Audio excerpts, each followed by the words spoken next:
ছিলেন আপনাদের সকলকে আমরা ভিতরে নিতে পারি নাই, ভিতরে সম্পূর্ণ জায়গা ছিল না বিদায় দুঃখিত। হ্যাঁ, আমরা এই জন্য দুঃখিত। বাকি ইউনূস স্যারের সাথে কথা বলার পরে উনি খুবই বিষয়টাকে আমলে নিয়েছেন।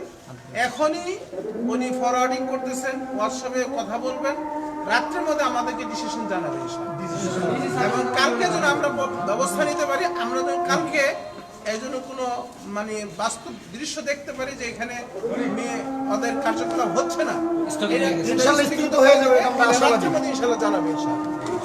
এই জন্য আমরা সকলেই কালকে সকালে যদি আবার আসার প্রয়োজন হয়, তাহলে আমাদের যদি ইউনূস স্যারের কথা বলছেন যে যদি আপনাদের সহযোগিতা প্রয়োজন হয় আমি জানাবো, আমাদেরকে সহযোগিতা করবেন।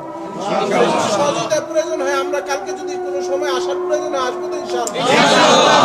খালি এই কয়জন না হুজুর, এক একজন কমপক্ষে 5 জন করে আরেকটা বিষয়, যদি বন্ধ না হয় আমাদের সিদ্ধান্ত আগেরটা ঠিক যে এখানে মাহফিল হবে ইনশাআল্লাহ। 1 2 3 এখানে মাহফিল হবে ইনশাআল্লাহ। জানিয়ে দিয়েছি যদি এখানে মানে মেলা আপনারা করতে বন্ধ করতে না পারেন তাহলে ইনশাআল্লাহ এখানে মাহফিল করবে ইনশাআল্লাহ।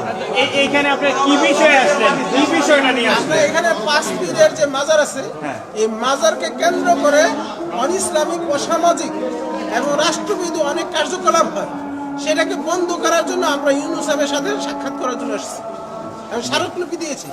উনি আমাদের ইতিবাচক জবাব ইতিবাচক নিউজ দিয়েছে, ইনশাআল্লাহ বন্ধ করে দেবে ইনশাআল্লাহ।